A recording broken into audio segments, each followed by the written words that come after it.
An all-star lineup of American TV talent have come to the defense of fellow late-night host Jimmy Kimmel after his show was taken off the air. Let's go live to Peter Stefanovic at Charlie Kirk's Turning Point headquarters in Arizona. Peter, a very good morning from Australia to you. Jimmy Kimmel still hasn't publicly commented. Hi, Alex. Yeah, good morning to you. Some really big names have entered the conversation now about free speech. You've got past and present late-night comedy hosts and friends of Jimmy Kimmel who have leapt to the defence of him after he falsely accused Charlie Kirk's shooter of being a MAGA supporter during a monologue early this week and still hasn't apologised for it. This is part of the reaction overnight. Now, some naysayers may argue that this administration's speech concerns are merely a cynical ploy, a thin gruel of a ruse, a smokescreen to obscure an unprecedented consolidation of power and unitary intimidation, principleless and coldly antithetical to any experiment in a constitutional republic governance. Some people would say that. Not me, though. I think it's great. That is blatant censorship, and it always starts small. You know, remember like in week 1 of his presidency, Gulf of America. Call it Gulf of America. Sure, seems harmless, but with an autocrat, you cannot give an inch. And if ABC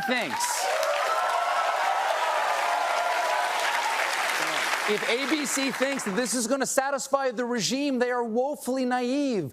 To be honest with you all, I don't know what's going on. And no one does. But I do know Jimmy Kimmel. And he's a decent, funny, and loving guy, and I hope he comes back.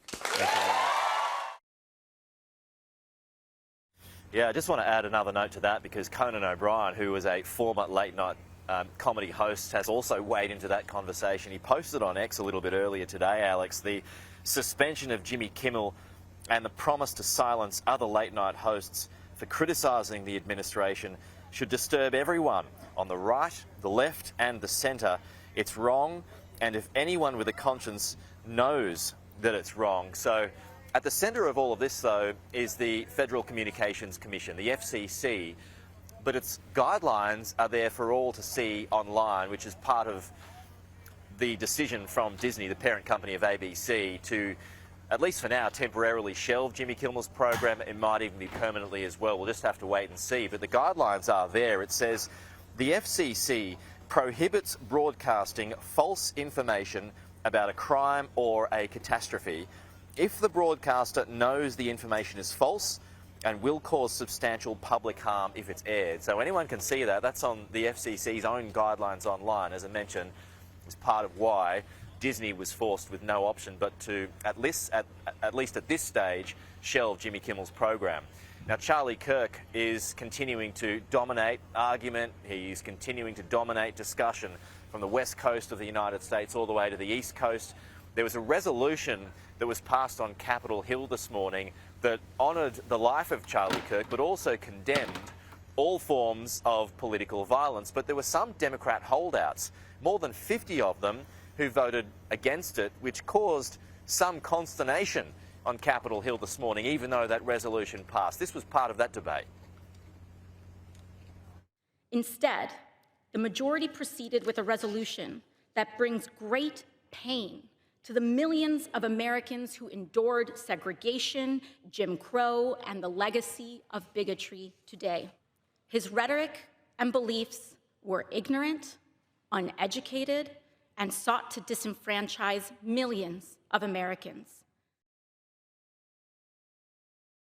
We passed a resolution to honor the life and legacy of Charlie Kirk, my late friend, the friend of so many in this chamber, and we called out political violence in America. In fact, I want to read with you the final line of this resolution because I think it's something that the American people are eager to hear. It says this, quote, "The House of Representatives calls upon all Americans to reject political violence, recommit to respectful debate, uphold American values, and respect one another as fellow Americans."